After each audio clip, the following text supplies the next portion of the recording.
이번에는 복합명사에 대해서 한번 알아보겠습니다. 복합명사는 명사와 명사가 두 개 이상 같이 묶여 있는 형태를 복합명사라고 이야기를 하는데, 이 경우에 좀 헷갈리는 부분이 생길 수가 있어서 설명을 드리도록 하겠습니다. 우리가 앞에서 학습한 내용에 따르면 명사 앞에 만약에 이렇게 빈칸이 나오잖아요.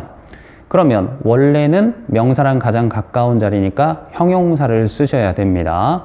그런데 형용사를 보기에서 찾아봤는데 형용사가 없어요.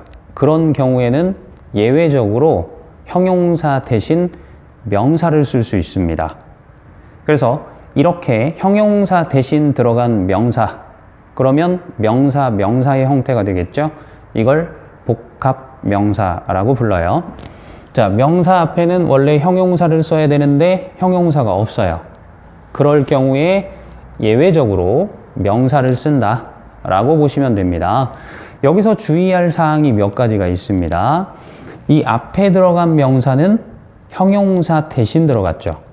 그래서 이 앞에 있는 명사는 형용사 역할이다 라고 보시면 되겠고요. 그러면 형용사하고 명사하고 만나면 누가 중요하죠? 당연히 명사가 더 중요하죠. 그래서 복합명사는 맨 마지막에 있는 명사가 중요한 역할을 하게 됩니다. 그런데 조금 전에 우리가 뭘 배웠냐면 명사를 가산이냐 불가산이냐로 구별했을 때 잘 모르겠다 싶으면 무슨 명사라고 하라고 그랬죠? 가산명사라고 하라고 그랬죠? 그러면 뒤쪽 명사가 가산명사일 가능성이 엄청 높겠죠. 그러면 뒤쪽 명사가 가산명사라면 그 앞에 단수명사일 때는 어나 언을 붙이셔야 되고요. 복수명사일 때는 명사에 s가 붙는다. 요거 하나 기억을 해두시면 좋을 것 같습니다. 자, 그러면 복합명사를 만드는 방법을 한번 설명을 해드릴게요. 자, 복합명사는 첫 번째, 명사와 명사 사이에 관사라든가 소유격이라든가 형용사가 끼어 있으면 안 됩니다. 왜냐하면 조금 전에 설명드린 것처럼 앞에 명사는 원래 형용사를 써야 되는데 형용사가 없는 대신에 명사가 들어가는 거잖아요. 그래서 앞에 있는 명사가 형용사 역할이에요.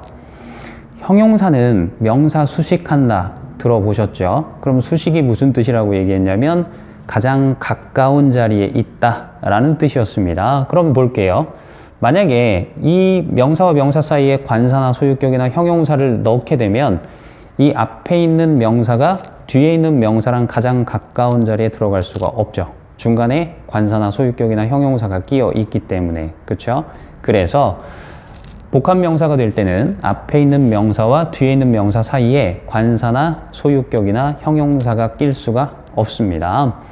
두 번째, 앞명사에다가 s를 붙이는 것도 특별한 경우를 제외하고는 안 됩니다.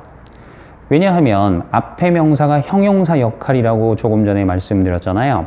그러면 형용사에다가 s를 붙일 수가 없기 때문에 앞명사에다가 s를 붙여서는 안 됩니다. 그래서 이걸 규칙으로 만들어 두시고요. 그 다음에 두 번째는 그럼 명사와 명사 사이에 아무것도 없으면 그냥 복합명사가 되나요? 라고 질문이 될 수도 있는데 그건 아니고 해석을 해서 우리가 쓰는 표현으로 어울려야 돼요. 예를 들어서 하나 해볼게요. 자동차, 문, 이렇게 한번 정리를 해보겠습니다. 그러면 문은 명사죠. 자동차도 명사입니다. 자, 그러면 자동차에 해당되는 영어 단어가 car죠. 문에 해당되는 영어 단어가 door입니다. 자, 그러면 이렇게 써 놓은 상태에서 앞명사 뒤에 s가 없죠. 1번 조건. 그 다음에 명사와 명사 사이에 관사나 소유격이나 형용사가 끼지 않았습니다. 그래서 1번 조건이 만족이 됐어요. 그 다음 두 번째 조건, 해석을 해봐라. 우리가 쓰는 말인지 그렇지 않은지 확인을 해봅니다. 자동차 문이라는 표현은 우리가 쓰나요? 안 쓰나요? 쓰죠.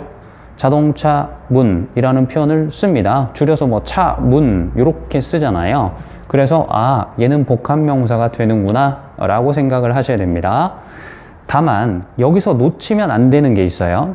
아까 복합명사가 됐을 때는 뒤쪽 명사가 중요한 명사다 라고 이야기를 했었죠. 그러면 명사를 봤을 때 우리가 떠올려야 되는 건 가산명사 또는 불가산명사, 그죠? 대부분 가산명사다. 그러면 가산명사는 단수와 복수로 구별이 되니까 단수 앞에는 반드시 어를 붙이셔야 됩니다. 그래서 여기 어가 있는지 확인하시고, 만약에 어가 없다면 복수란 얘기죠. 그럴 때는 도어에 s를 붙여야 복수가 되겠죠. 그래서 이렇게 한꺼번에 표시를 하면 이런 형태가 될 겁니다. 자, 그래서 복합명사에서 단수, 복수까지 확인을 반드시 해 주셔야 되고요. 그 다음에 이번에는 한번 바꿔볼게요. 문이라는 표현을 먼저 쓰고 자동차를 뒤에다 이렇게 써볼게요. 그럼 문에 해당되는 명사가 도어죠. 그 다음에 자동차에 해당되는 명사가 카입니다.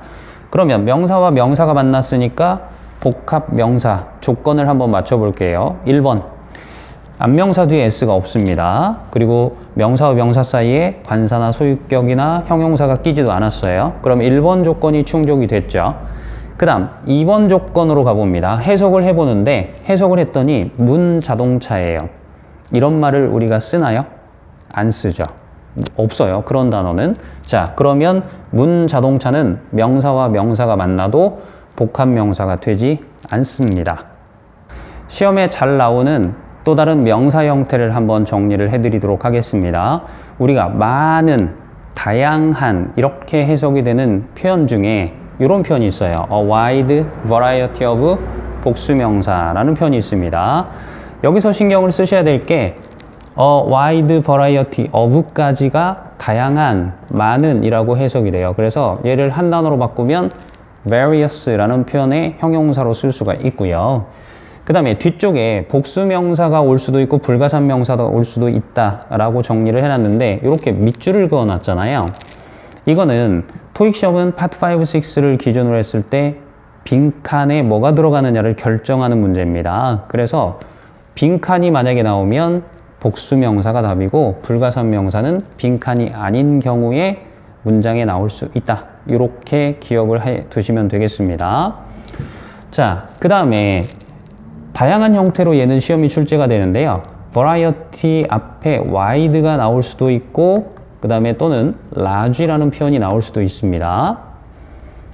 그리고 뭐 심지어 넓은, 다양한이라는 의미를 지니고 있는 형용사 앞에 부사가 쓰이는 경우도 시험에 출제가 될 수 있으니까 이 점도 확인해 주시면 되겠습니다. 자, 그런데 가장 많이 변화 형태가 이루어지는 게 바로 이 variety라는 명사 자리에 다른 명사들이 대신 들어갈 수가 있어요. 그래서 그런 명사들을 몇 가지 좀 정리를 해드리면 range, 그러니까 a wide range of 그러면 다양한 이런 뜻입니다. a variety of도 다양한 이란 뜻이고요.